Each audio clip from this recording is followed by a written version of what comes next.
আসসালামু আলাইকুম রহমতুল্লাহ। চতুর্থ শ্রেণীর শিক্ষার্থীরা, আশা করছি তোমরা আল্লাহর রহমতে অনেক ভালো আছো। আমিও আল্লাহর রহমতে অনেক ভালো আছি।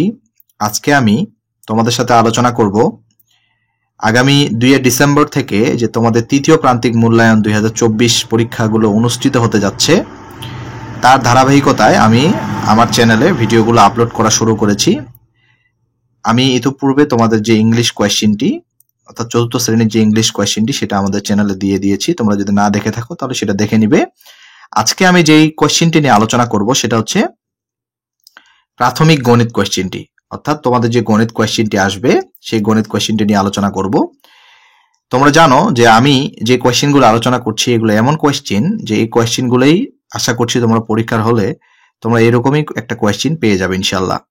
তো আমি যেভাবে তোমাদেরকে প্র্যাকটিস করাচ্ছি, হ্যাঁ, আমি যেভাবে করে তোমাদেরকে দেখিয়ে দিব, আমি শুধু এই অ্যান্সারগুলো করে দিব না, আমি খাতায় কিভাবে করে পরীক্ষায় তোমরা লিখবে সেগুলোও দেখিয়ে দিব। তো তোমরা যদি পুরো প্রথম থেকে শেষ পর্যন্ত পুরো ভিডিওটি দেখো, আশা করছি তোমরা এখান থেকে অনেক বেনিফিটেড হবে এবং পরীক্ষার হলে তোমরা ভালো করে পরীক্ষায় খাতায় সুন্দর করে সেগুলো লিখতে পারবে। তো চলো আমরা কথা না বলে ভিডিওটি শুরু করে দিই। দেখো, তৃতীয় প্রান্তিক মূল্যায়ন 2024, শ্রেণী হচ্ছে চতুর্থ, বিষয় হচ্ছে প্রাথমিক গণিত, 2 ঘন্টা 30 মিনিট, পূর্ণমান 100। মানে তোমাদের 2 ঘন্টা 30 মিনিট, পূর্ণমান হবে কত? 100 মার্কের। ওকে, তো দেখো আমাদের এখানে 4টি আইটেমের প্রশ্ন আসবে। 1 নম্বর যে ক নম্বরে যে আইটেমটি বা ক নম্বরে যে প্রশ্নের ধরনটি, সেটা হচ্ছে বহু নির্বাচনী প্রশ্ন। এখানে 20টি প্রশ্ন থাকবে। এখানে প্রত্যেকটা প্রশ্নের জন্য 1 মার্ক করে, 20টা প্রশ্নের জন্য তোমরা 20 মার্ক পাবে। তো ওকে, আমি দেখো আমি এখানে কি করব, আমি অ্যান্সারগুলো এখানে টিক চিহ্নগুলো দাগিয়ে দেব এবং এগুলো খাতায় কিভাবে লিখতে হয় সেগুলো আমি দেখাবো। তো প্রথমে আমরা কি করব, অ্যান্সারগুলো টিক চিহ্নগুলো এখানে দাগিয়ে নিব। এগুলো আমি ডিটেলস আলোচনা করব না, কারণ এগুলো ডিটেলস আলোচনা করতে গেলে অনেক সময় লাগবে। তো চলো আমরা শুরু করি।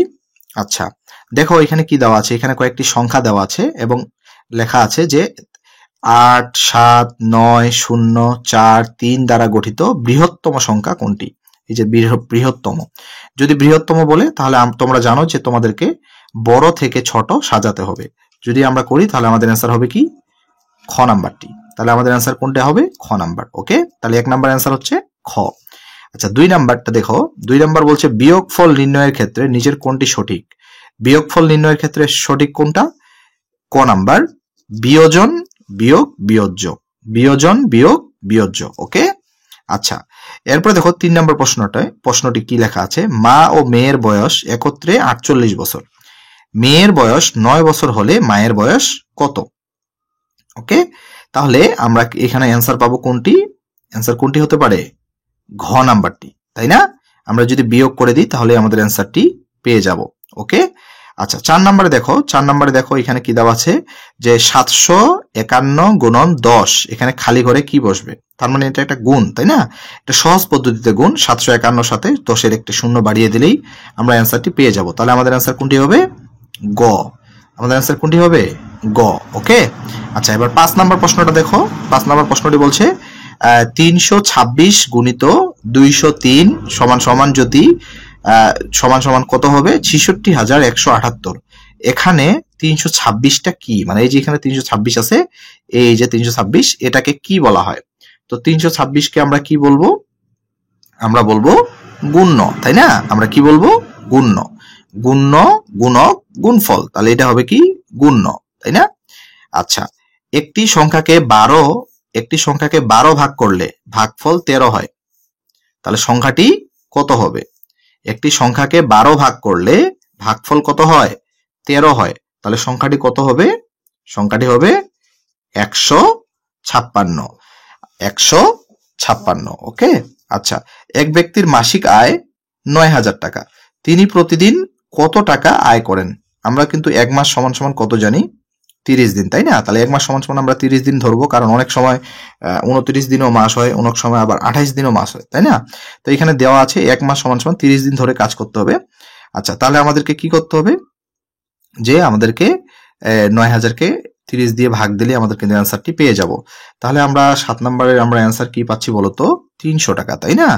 তাহলে আমরা অ্যান্সার পাবো হচ্ছে খ নাম্বার। ওকে, আচ্ছা, 8 নম্বরে দেখো কি দেওয়া আছে? ঝুমার বয়স 5 বছর, রুনার বয়স ঝুমার বয়সের 3 গুণ। তাহলে রুনার বয়স কত? রুনার বয়স হবে কত? খ নাম্বার অ্যান্সার হবে 15 বছর, তাই না? ওকে, তারপরে দেখো 9 নাম্বার। আমি এখানে কিন্তু ডিটেলস আলোচনা করতেছি না, তুমি ডিটেলসে আলোচনা করতে গেলে অনেক সময় লাগবে, আমি শুধু অ্যান্সার গুলো দেখিয়ে দিচ্ছি পরীক্ষার জন্য। আচ্ছা, তো 9 নাম্বার, একজন শ্রমিকের প্রতিদিনের আয় 550 টাকা এবং ব্যয় 400 টাকা হলে এক মাসে কত টাকা সঞ্চয় করেন? এক মাসে কত টাকা সঞ্চয় করেন? আমরা পাবো, আমাদের অ্যান্সার হবে হচ্ছে কি খ নাম্বার 4500 টাকা, অর্থাৎ 4500 টাকা। আচ্ছা, 10 নম্বরে সংখ্যা প্রতীক কয়টি? সংখ্যা প্রতীক কয়টি? অ্যান্সার হবে গ 10টি। ওকে, 3, 6 ও 9 এর লঘিষ্ঠ সাধারণ গুণিতক কোনটি? মানে লসাগু কোনটি? তাহলে আমাদের অ্যান্সার হবে কি খ 18, তাই না? ওকে, 12 নাম্বারটা দেখো যে 5, 10 ও 15 এর গসাগু কোনটি? 5, 10, 15 এর গসাগু কোনটি বলতো? এর গসাগু হবে 5, মানে গ নাম্বারটা, তাই না? ওকে, এখন আমরা দেখব 13 নম্বর প্রশ্নটি। 13 নম্বর প্রশ্নটি দেখো, প্রকৃত ভগ্নাংশ কোনটি? তো আমরা কি জানি, যদি আমাদের হরের থেকে লবটি ছোট হয় তাহলে সেটা হবে প্রকৃত ভগ্নাংশ। ওকে, তাহলে 13 নম্বরের উত্তর কোনটি হবে তোমরা বলো তো? 13 নম্বরের উত্তর হবে গ নাম্বার, কারণ এখানে সব একটাই আছে, সেটা হচ্ছে লবটি ছোট, এটা আছে। আচ্ছা, 14 নম্বরে দেখো, 3 পঞ্চমাংশ অঙ্কে লিখলে কি হয়? মনে রাখবে, যেটাতে অংশ লেখা থাকে পঞ্চমাংশ, অর্থাৎ যেটাতে অংশ থাকবে সেটা সবসময় কথা থাকবে নিচে। তাহলে 3 পঞ্চমাংশ, আর যেটা প্রথমে সংখ্যা বলবে এটা থাকবে উপরে। তাহলে আমরা পঞ্চমাংশ অর্থাৎ 5 আমরা নিচে দিব আর 3 দিব উপরে। তাহলে আমাদের অ্যান্সার কোনটা হবে? খ নাম্বারটা, তাই না? আচ্ছা, তারপরে 15 নাম্বার দেখো, 15 নম্বরে 2.7 সংখ্যার 7 এর স্থানকে কি বলে? 7 এর স্থানকে আমরা কি বলবো? 7 এর স্থানকে আমরা বলবো 10-এর 7। আমরা বলবো 10-এর 7, মানে এখানে 7 এর স্থানটাকে আমাদেরকে বলতে হবে 10-এর 7। ওকে, 1 মিটারে কত মিলিমিটার? 1 মিটারে কত মিলিমিটার? তাহলে 1 মিটারে কত মিলিমিটার তোমরা জানো? 1 মিটারে হচ্ছে 1000 মিলিমিটার, তাই না? তাহলে আমাদের অ্যান্সার হবে হচ্ছে ঘ নাম্বার। ওকে, আচ্ছা, তারপরে দেখো, তারপরে আমরা যদি 17 নাম্বার অ্যান্সারটি দেখি, যে 4 মাস 7 দিনে কত দিন? 4 মাস আবার এখানে 7 দিন, কত দিন? 1 মাস সমান সমান যদি 30 দিন হয় তাহলে আমরা হিসাব করে কত পাবো? 4 মাসকে আমরা যদি দিন বানাই তাহলে আমাদের 30 দিয়ে গুণ দিতে হবে আর এখানে 7 দিন যোগ করে দিতে হবে। তাহলে 17 নাম্বার অ্যান্সার হবে হচ্ছে 127 দিন, অ্যান্সার হবে গ। ওকে, আচ্ছা, এবার 18 নাম্বার দেখো, 8টি টেলিচিহ্ন কিভাবে লিখতে হয়? তা 8টি টেলিচিহ্ন কিভাবে লিখতে হয়? অ্যান্সার হবে হচ্ছে ক নাম্বার। দেখো এখানে 5 আর তারপরে 3টা, তাহলে টোটাল কয়টা হয়ে গেল? 8টা। ওকে, আচ্ছা, এবার 19 নাম্বার দেখো, 19 নাম্বার এখানে দেওয়া আছে কিন্তু তোমরা দেখতে পাচ্ছ কিনা, এটা হচ্ছে ক, খ, গ, ঘ। এখন আমাদেরকে বলছে চিত্রে ক, খ, গ, অর্থাৎ ক, খ, গ, অর্থাৎ এই কোণটা বলতেছে, এই কোণটি কোন কোণ? এখানে এই কোণটি কোন কোণ? এটার অ্যান্সার হবে কি সূক্ষ্ম কোণ। সূক্ষ্ম কোণ অর্থাৎ 90 ডিগ্রির থেকে ছোট কোণকে আমরা কি বলবো? সূক্ষ্ম কোণ বলবো। ওকে, আচ্ছা, তার 20 নাম্বার দেখো, নিচের কোণটি সূক্ষ্মকোণী ত্রিভুজ। সূক্ষ্মকোণী ত্রিভুজ অর্থাৎ প্রতিটি কোণ যেন 90 ডিগ্রির থেকে ছোট হয় এমন ত্রিভুজকে আমরা সূক্ষ্মকোণী ত্রিভুজ বলি। তাহলে এখানে কোনটা সূক্ষ্মকোণী ত্রিভুজ হবে বলতো? অবশ্যই খ নাম্বারটা আমাদের সূক্ষ্মকোণী ত্রিভুজ হবে। সো ওকে, আমরা আরেকবার দেখে নিই। এই হচ্ছে আমাদের বহু নির্বাচনী প্রশ্নগুলো, আমি টিক চিহ্নগুলো দাগিয়ে দিয়েছি, এই যে আমরা টিক চিহ্নগুলো দেখে নাও। আচ্ছা, এই যে টিক চিহ্ন, আমাদের অ্যান্সার গুলো হচ্ছে এইভাবে থাকবে। এই যে এখন আমরা এটা দেখবো যে আমরা এটা খাতায় কিভাবে করে অ্যান্সার গুলো লিখতে পারি, সেটা আমরা এখন দেখবো। চলো আমরা দেখে নিই। ওকে, তো প্রথমে আমরা কি করব? ক নং প্রশ্নের উত্তর লিখবো। লেখার পর দেখো আমরা কিন্তু নাম্বারিং করেছি, এখানে আমরা ক খ লিখছিলাম ভুল করে, তো তারপরে আমি 1 নাম্বার 2 নাম্বার দিয়েছি।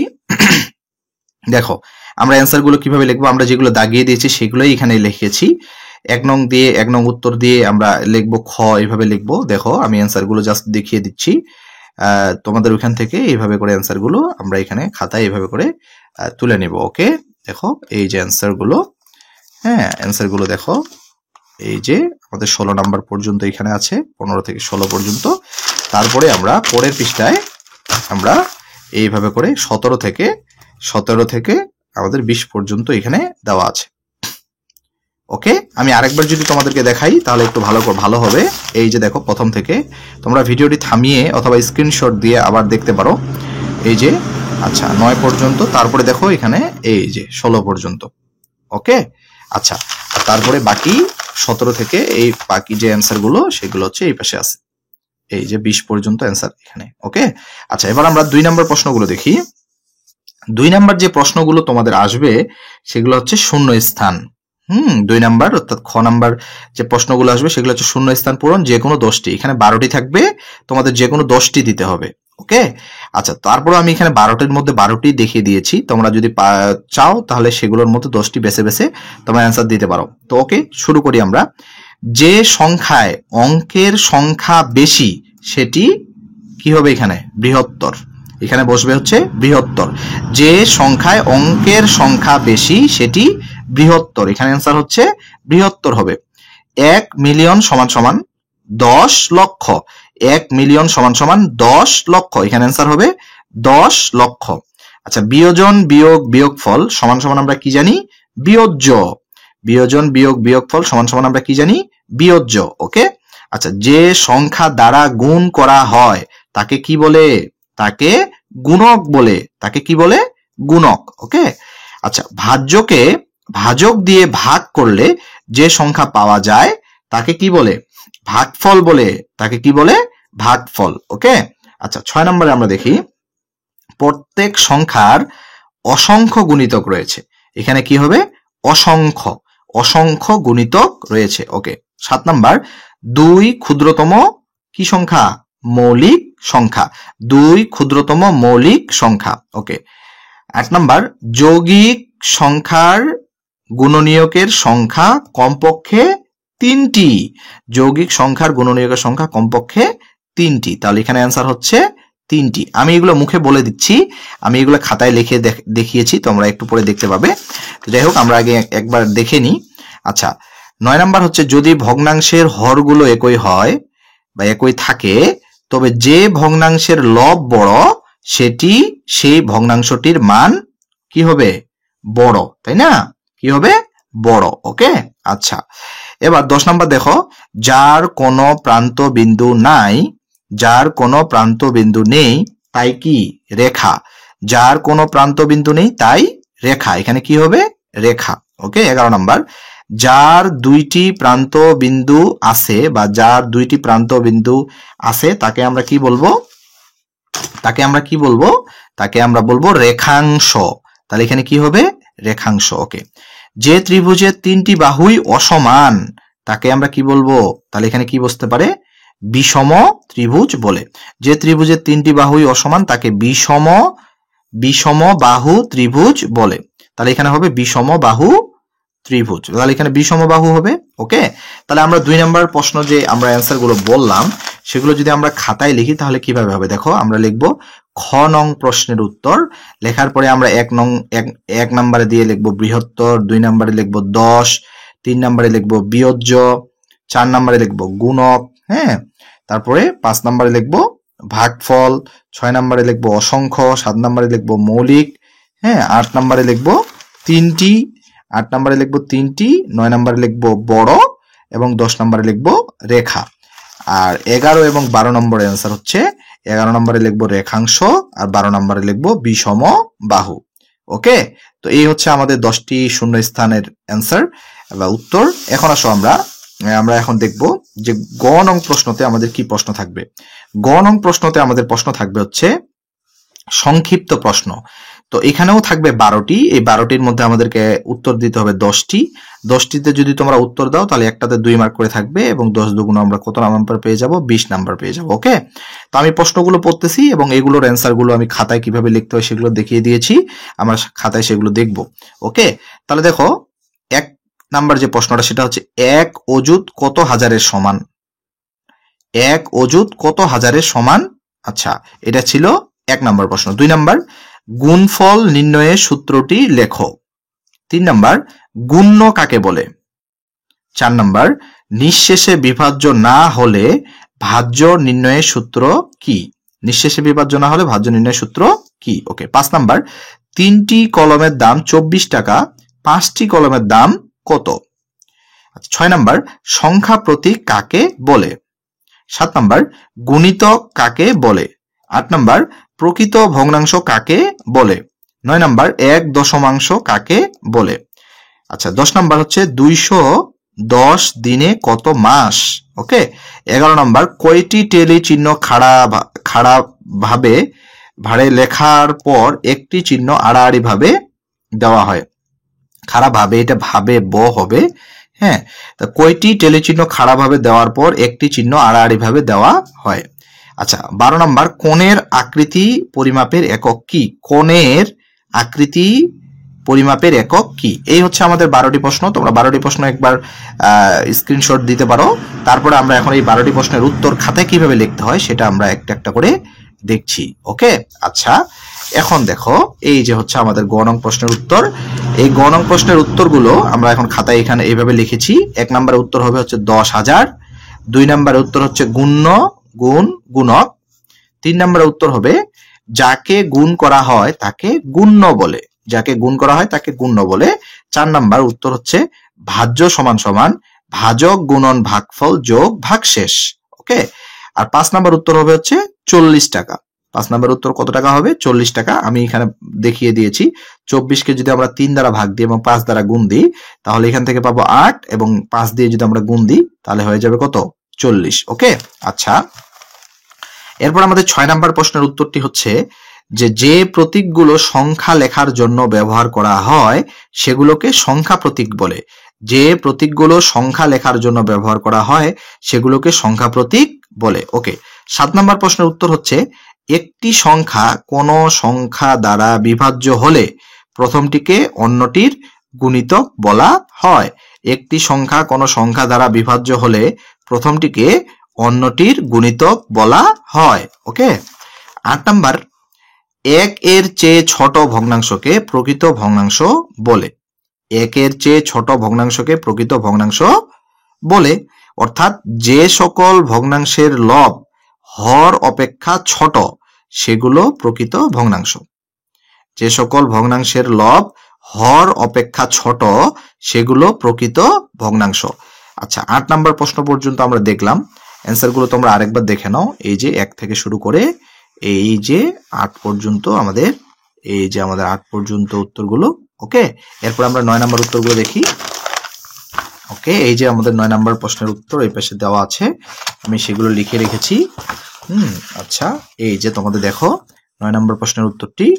9 নাম্বার প্রশ্নের উত্তর হচ্ছে দশমিক বিন্দুর ডান পাশের সংখ্যার স্থানকে 1 দশমাংশ বলে। দশমিক বিন্দুর ডান পাশের সংখ্যার স্থানকে 1 দশমাংশ বলে। ওকে। আচ্ছা 10 নম্বরের উত্তর হবে হচ্ছে 7 মাস। 10 নম্বরের উত্তর কি হবে? 7 মাস। 11 নম্বর উত্তর হবে 4টি টেলিচিহ্ন খাড়া ভাবে দেওয়ার পর একটি চিহ্ন আড়াআড়ি ভাবে দেওয়া হয়। 4টি টেলিচিহ্ন খাড়া ভাবে দেওয়ার পর একটি চিহ্ন আড়াআড়ি ভাবে দেওয়া হয়। 12 নম্বর উত্তর হবে হচ্ছে ডিগ্রি। 12 নম্বর উত্তর কি হবে? ডিগ্রি। কোন পরিমাপের একক কি? ডিগ্রি। ওকে। তো এই হচ্ছে আমাদের গ নং প্রশ্নের যে প্রশ্নগুলো ছিল সেগুলোর উত্তর।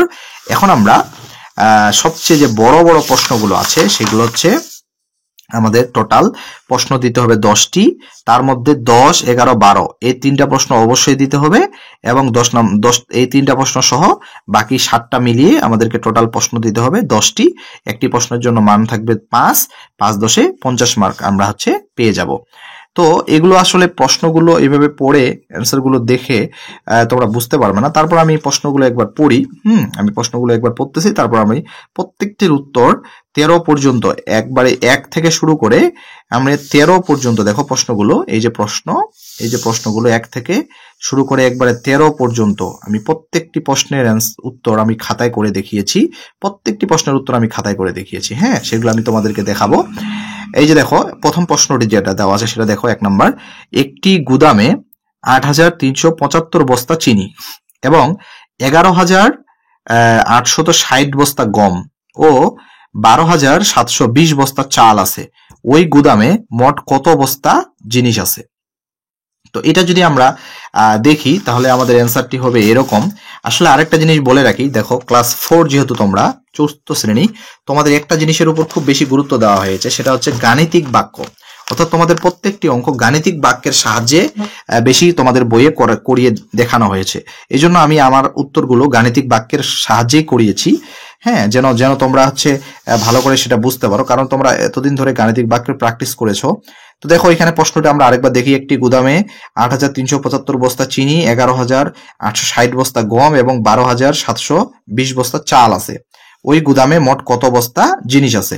তো এটা আমরা উত্তরটা হচ্ছে এইভাবে করে লিখতে পারি। দেখো এক নম্বর সমাধান আমরা দিব, দিয়ে আমরা গাণিতিক বাক্য এইভাবে লিখবো। লেখার পর 8,375 যোগ 11,860 যোগ 12,720 সমান সমান এখানে একটা বক্স দিব। বক্স মানে হচ্ছে এখানে আমাদের উত্তরটি হবে। তারপর আমরা কি করব, এগুলো আমরা এইভাবে করে যোগ করে আমাদের অ্যান্সার চলে আসবে কত? আমাদের উত্তর আসবে 32,955। তখন আমরা আবার উত্তর লিখে দিব। উত্তর মোট 32,955 বস্তা। তার মানে আমাদের 1 নম্বরের উত্তর হচ্ছে এটি। ওকে, এবার আমরা 2 নম্বর প্রশ্নটা দেখি একটু।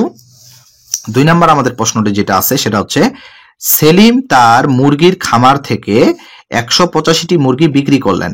তিনি প্রতিটি মুরগির জন্য 275 টাকা করে পেলেন। সেলিম মুরগি বিক্রয় করে তার মোট কত টাকা পেলেন? তো এই হচ্ছে আমাদের 2 নম্বর প্রশ্ন। এবং 2 নম্বর প্রশ্নের উত্তরটি যদি তোমরা দেখো তাহলে উত্তরটি হবে এই যে এরকম। হ্যাঁ, গাণিতিক বাক্যের সাহায্যে আমরা করব যে আমরা লিখবো গাণিতিক বাক্য 185 গুণন 275 সমান সমান, এখানে একটা বক্স দিব। তারপর হিসাব প্রক্রিয়াটার মধ্যে এইভাবে হবে, মানে 185 কে আমরা 275 দিয়ে কি করব? গুণ করব, তাই না? আমরা কি করব? গুণ। এখন আমরা যদি গুণ করি, তাহলে তোমরা যদি গুণটা করো তাহলে আমার আগে তোমরা নিজে গুণ করবে, তারপর আমার গুণটার সাথে মিলিয়ে দেখবে। তারপরে গুণ আসবে আমাদের কত? 50,875। তখন আমরা লিখবো অতএব সেলিম মুরগি বিক্রি করে পেল 50,875 টাকা। উত্তর 50,875 টাকা।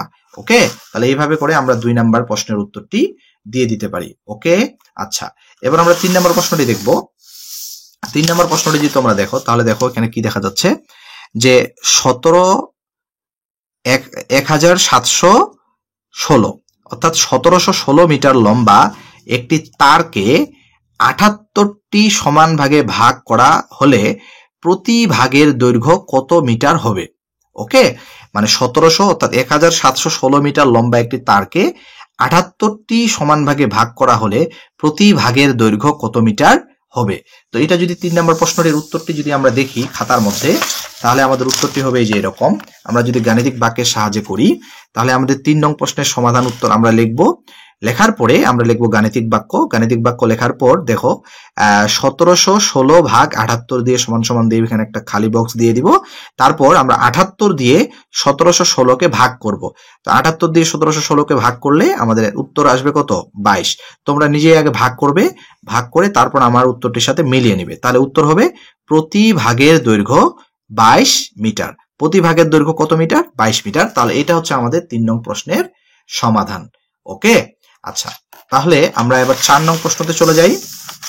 4 নং প্রশ্নটি দেখো এখানে দেওয়া আছে যে হচ্ছে পিতা পুত্রের বয়সের সমষ্টি 55 বছর। পিতার বয়স পুত্রের বয়সের 4 গুণ। পৃথকভাবে পিতা ও পুত্রের বয়স কত? মানে আলাদা আলাদা ভাবে পিতার বয়স কত, পুত্রের বয়স কত, এটা আমাদেরকে বের করতে হবে। ওকে, তো এটা যদি আমরা খাতার মধ্যে দেখি তাহলে আমাদের উত্তরটি কিভাবে আমরা লিখবো দেখো। প্রথমে আমরা লিখবো যে 4 নং সমাধান লিখে আমরা লিখবো পিতার বয়স পুত্রের বয়সের 4 গুণ। তারপরে নিচে লিখবো পুত্রের বয়স 1 গুণ। তারপরে এখানে আমরা যোগ চিহ্ন দিব, দিয়ে আমরা যোগ করে নিব। পিতা ও পুত্রের বয়সের সমষ্টি 4 আর 1 যোগ করলে কত হয়? 5। তার মানে 5 গুণ। তারপরে আমরা লিখবো অতএব পুত্রের বয়সের ক্ষেত্রে গাণিতিক বাক্য। পুত্রের বয়সের ক্ষেত্রে গাণিতিক বাক্যটি হবে এই যে 55 বছর বলেছিল, সেই 55 বছরকে আমরা কত দ্বারা, এই যে এখানকার যে 5 আসবে এই 5 দ্বারা কি করব? ভাগ করব। ভাগ করলে আমরা পুত্রের বয়স পেয়ে যাব। পুত্রের বয়স হবে 11 বছর। এখন পুত্রের বয়স যদি 11 বছর এখানে লিখে দিছি, অতএব পুত্রের বয়স 11 বছর। এখন পুত্রের বয়স যদি 11 বছর হয় তাহলে পিতার বয়স হচ্ছে পুত্রের বয়সের 4 গুণ। তাহলে অতএব পিতার বয়স হবে 11 গুণন 4 অর্থাৎ 44 বছর। তাহলে পিতার বয়স হবে 44 বছর। তাহলে আমাদের উত্তরে কি লিখতে হবে? পিতার বয়স 44 বছর এবং পুত্রের বয়স 11 বছর। ওকে, তাহলে এই হচ্ছে আমাদের 4 নং প্রশ্নের উত্তর। তোমরা প্রশ্নটা একটু ভালো করে প্রশ্ন দেখবে এবং উত্তরটি এই যে দেখো উত্তর এই পর্যন্ত তোমরা দেখে নেবে। ওকে, আচ্ছা এবার আমরা 5 নং প্রশ্নতে চলে যাই। দেখো 5 নং প্রশ্নটি কি? 3 ও অপর একটি সংখ্যার যোগফল 7 দিয়ে গুণ করলে গুণফল 56 হয়। 3 ও অপর একটি সংখ্যার যোগফলকে 7 দিয়ে গুণ করলে গুণফল 56 হয়। তো এটা আমরা উত্তরটা কিভাবে করতে পারি আমরা একটু খাতার মাধ্যমে দেখি। দেখো খাতাতে আমি কিভাবে করে উত্তর করব, এটা আমরা গাণিতিক বাক্যের সাহায্যে করব। তো আমরা দেখো 5 সমাধান দিয়ে দিয়েছি। গাণিতিক বাক্যটি হবে 3 যোগ আমরা একটা বক্স দিয়ে দিব, তারপরে এটা ফার্স্ট ব্র্যাকেট দিয়ে দিব, তারপরে গুণ 7 সমান সমান 56। তাহলে আমাদের কি হবে, এখানে আমরা লিখবো হচ্ছে যে খালি ঘরে অজানা সংখ্যাটি হবে, অর্থাৎ এখানে অজানা সংখ্যাটি হবে। তাহলে আমরা যদি এটা করি তাহলে আমাদের কিভাবে দাঁড়াবে, দেখো 3 যোগ খালি ঘর, এখানে বক্স প্রথম বন্ধনে দিয়ে দিব, তারপর গুণন 7 সমান সমান 56। তাহলে আমরা জানি যে যদি সমান সমানের বাম পাশ থেকে কোনো সংখ্যাকে ডান পাশে নিয়ে যাওয়া হয় তখন আমরা চিহ্নগুলো পরিবর্তন করি। যদি গুণ থাকে তাহলে আমরা ভাগ করি, যদি যোগ থাকে তাহলে আমরা বিয়োগ করি, আর যদি বিয়োগ থাকে তাহলে যোগ, আর যদি ভাগ থাকে তাহলে গুণ। যেহেতু এখানে সাথে সাথে এখানে গুণ আছে তাহলে এই পাশ থেকে সমান সমানের এই পাশ থেকে যখন এই পাশে চলে যাবে তখন ভাগ দিতে হবে। তাহলে 56কে যদি আমরা 7 দিয়ে ভাগ দিই তাহলে কত আসবে 8, আর এখানে ছিল 3 যোগ ফাঁকা ঘর, তাই না? তাহলে এটা আমরা এখানে করে লিখে রেখেছি এইভাবে। এখন তারপরে দেখো এইখানে যখন আমরা উত্তর দিব তখন ফাঁকা ঘর, তারপরে এখানে একটা জিনিস তোমরা দেখতে পাচ্ছ কিনা দেখো, এই যে এখানে এখন 3 এর সাথে কি আছে যোগ, তাই না? তো যদি এই পাশে কোনোদিন যোগ থাকে তাহলে আমি কি বললাম একটু আগে যে সমান সমানের যখন আমরা ডান পাশে নিয়ে যাব তখন আমাদেরকে কি দিতে হবে, বিয়োগ দিতে হবে। তাহলে আমরা লিখবো বা ফাঁকা ঘর সমান সমান 8 বিয়োগ 3 সমান সমান 5, অতএব ফাঁকা ঘর সমান সমান 5। উত্তর অজানা সংখ্যাটি হলো 5। ওকে, আচ্ছা এখন এই যে ফাঁকা ঘর আমি কেন এখানে সামনে বা দিয়েছি তোমরা বলো তো? আমরা জানি যদি আমাদের অঙ্কের মধ্যে মিডিলে যদি সমান সমান থাকে বা সমান চিহ্ন থাকে তাহলে আমাদেরকে শুরুতে কি দিতে হয়, বা দিতে হয়। ওকে, তো এই হচ্ছে উত্তরটি। তোমরা আরেকবার দেখে নাও উত্তরটি, এই যে 5 নাম্বার প্রশ্নের উত্তর, এখান থেকে এইখানে যাব, এই যে আমাদের উত্তরটি। আশা করছি তোমরা অঙ্কটি খুব সুন্দরভাবে বুঝে গেছো। আচ্ছা এখন আসো আমরা 6 নাম্বার প্রশ্নতে চলে যাই। 6 নাম্বার প্রশ্নটা দেখো, আমার কাছে 36 সেন্টিমিটার লম্বা ও 24 সেন্টিমিটার চওড়া একটি কাগজ আছে। আমি একই আকৃতির বর্গ দিয়ে কাগজের পৃষ্ঠাটি ঢাকতে চাই। সম্ভাব্য সবচেয়ে বড় কাগজের বর্গটির বাহুর দৈর্ঘ্য কত? ওকে, তাহলে আমাদের প্রশ্নটি একটু ভালো করে তোমরা আবার দেখো। এই যে প্রশ্নটি, হ্যাঁ এই যে প্রশ্ন, এখন এই যে প্রশ্নটি আমি পড়লাম এই প্রশ্নটির উত্তর আমরা কিভাবে করে খাতায় করব। এটা একটু লসাগু গসাগুর প্রশ্ন। হ্যাঁ, তো এটা আমাদেরকে কি করতে হবে দেখো, আমি এইভাবে করে লিখব। আচ্ছা 6 নং সমাধান দিব, দিয়ে আমরা লিখব 36 ও 24 এর গসাগুই হবে নির্ণয় সম্ভাব্য সবচেয়ে বড় বর্গটির বাহুর দৈর্ঘ্য। ওকে, এরপর আমরা কি করব, 36 এর গুণনীয়ক গুলো বের করব। 36 এর গুণনীয়ক কোনগুলো, যেই সংখ্যাগুলো দিয়ে 36 কে ভাগ যাবে সেগুলোই হচ্ছে 36 এর গুণনীয়ক। তাহলে 1 দিয়ে যাবে, 2 দিয়ে যাবে, 3 দিয়ে যাবে, 4 দিয়ে যাবে, 6 দিয়ে যাবে, 9 দিয়ে যাবে, 12 দিয়ে যাবে, 18 দিয়ে যাবে এবং 36 দিয়ে যাবে। তারপরে আমরা লিখব 24 এর গুণনীয়ক। এখন 24 এর গুণনীয়ক কি কি, যেগুলো 24 কে ভাগ যাবে যে সংখ্যাগুলো দিয়ে, 1 2 3 4 6 8 12 24।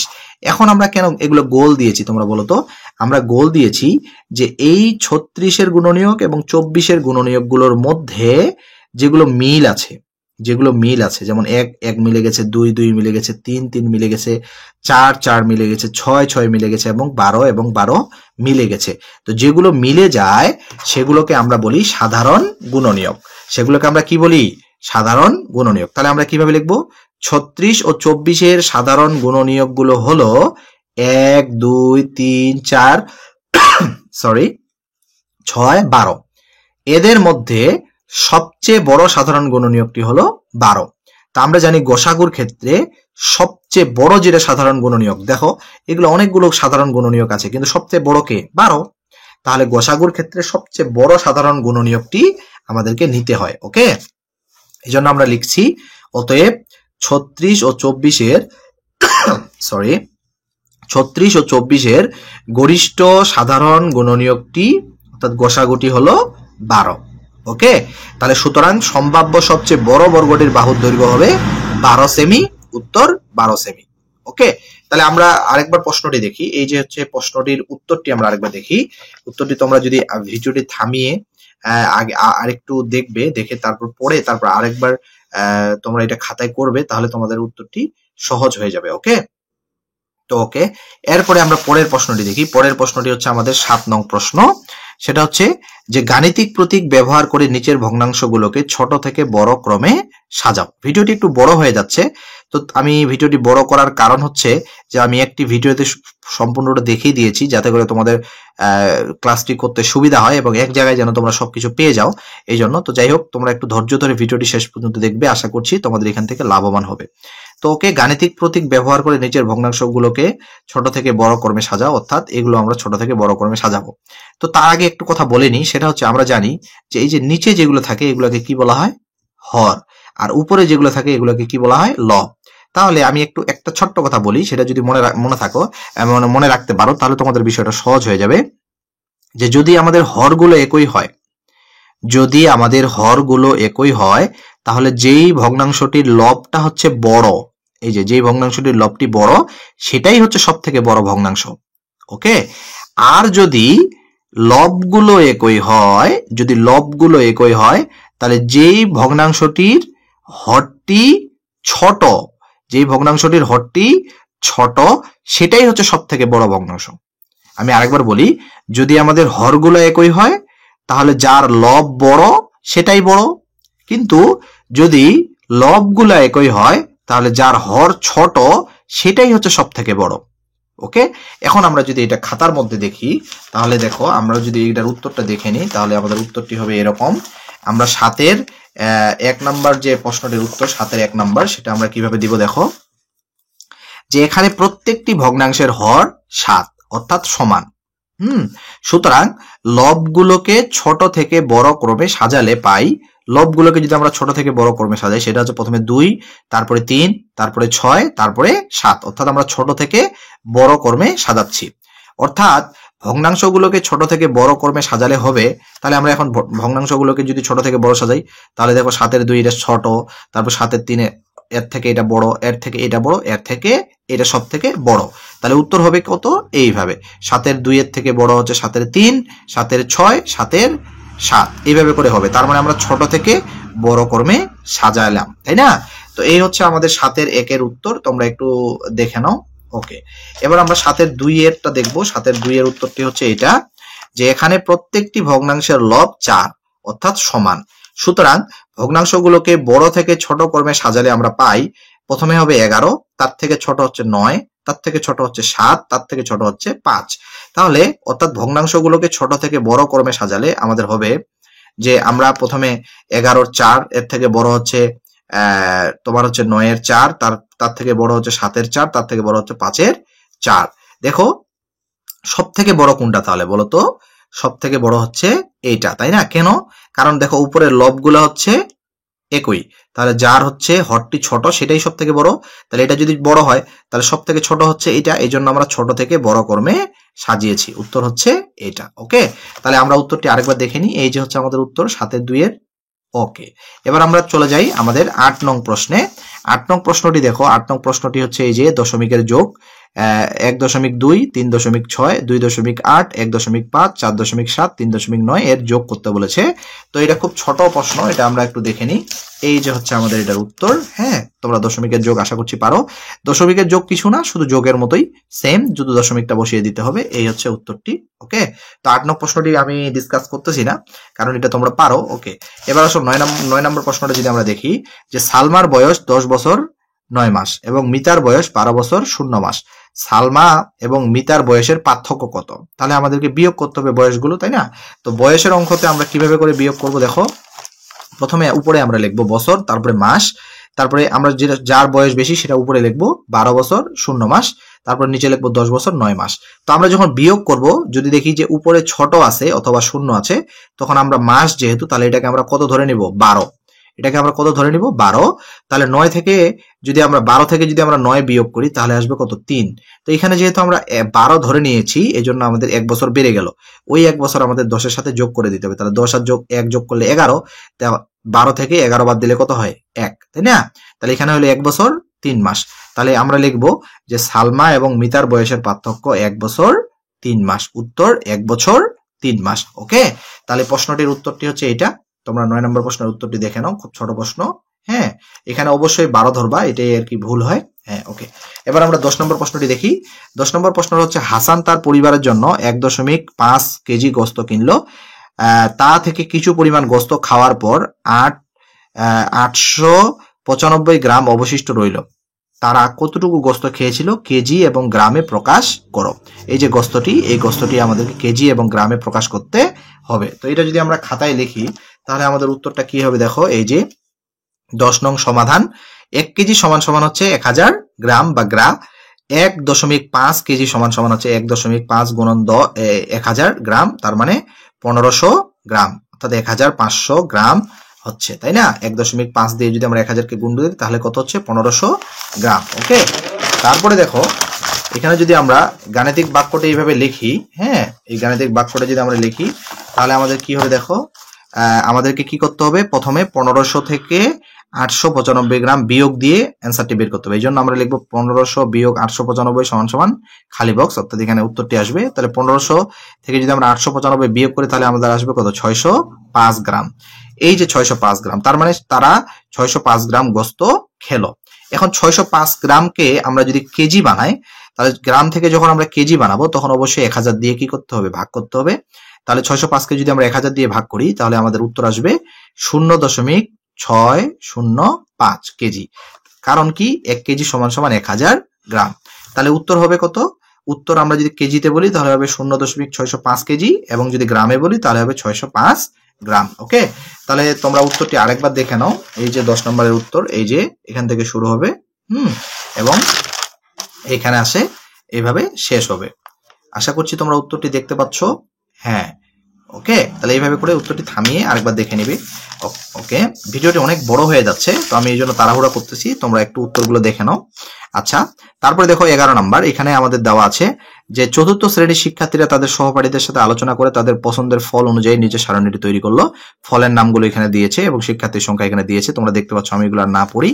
তারপরে এখন আমাদেরকে কোশ্চিন করছে যে উপরের তথ্য অনুযায়ী স্তম্ভলেখ আঁকতে হলে, যদি স্তম্ভলেখ আঁকতে হয় তাহলে আমাদের এখানে কয়েকটা কোশ্চিন করছে যে কয়টি ধাপ অনুসরণ করতে হবে, স্তম্ভলেখটির শিরোনামটি কি হবে, এবং আনুভূমিক রেখায় কোনগুলো লিখতে হবে। এই হচ্ছে প্রশ্ন। এই প্রশ্নগুলোর উত্তরগুলো যদি আমরা দেখি তাহলে আমাদের 11 নম্বর প্রশ্নের উত্তর হচ্ছে এগুলো। হ্যাঁ, এগুলো। আচ্ছা, প্রথমে আমাদের ক নাম্বার উত্তর হবে হচ্ছে 8টি ধাপ অনুসরণ করতে হবে। 8টি ধাপ অনুসরণ করতে হবে। আর খ নাম্বার উত্তর হচ্ছে স্তম্ভলেখটির শিরোনাম হবে শিক্ষার্থীদের পছন্দের ফল। আর গ নাম্বার উত্তর হচ্ছে যে অনুভূমিক রেখায় শিক্ষার্থীদের পছন্দের ফলের নাম এক ঘর ফাঁকা রেখে ধারাবাহিকভাবে আম, কলা, আপেল, কমলা এবং পেয়ারা লিখতে হবে। ওকে, আমরা আরেকবার উত্তরটি দেখি। এই হচ্ছে আমাদের উত্তর, 11 নম্বর উত্তর। 8টি ধাপ অনুসরণ করতে হবে। স্তম্ভলেখটির শিরোনাম হবে শিক্ষার্থীদের পছন্দের ফল। গ নাম্বার হবে অনুভূমিক রেখায় শিক্ষার্থীদের পছন্দের ফলের নাম এক ঘর ফাঁকা রেখে, হ্যাঁ, তারপরে হচ্ছে ধারাবাহিকভাবে আম, কলা, আপেল, কমলা, পেয়ারা এগুলো লিখতে হবে। ওকে, এবার আসলে আমরা 12 নম্বর প্রশ্নটি দেখি। এটা 12 নম্বর প্রশ্ন না, নিচের কোণগুলোর নামকরণ করো। অর্থাৎ এখানে 4টা কোণ দেওয়া আছে, ক কোণ, খ কোণ, গ কোণ, ঘ কোণ।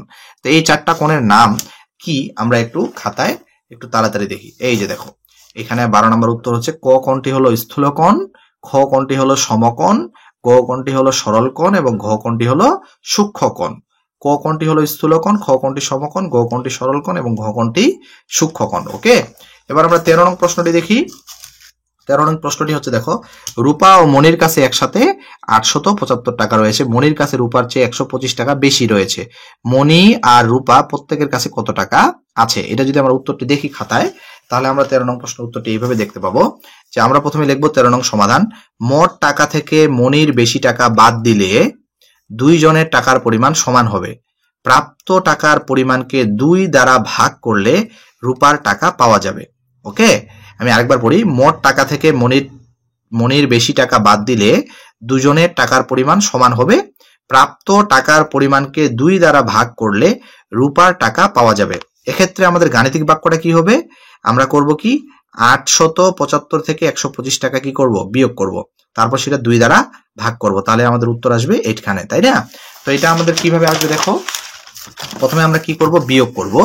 তাহলে আমরা করব কি 875 বিয়োগ 125, তাহলে আমাদের আসবে কত? 750।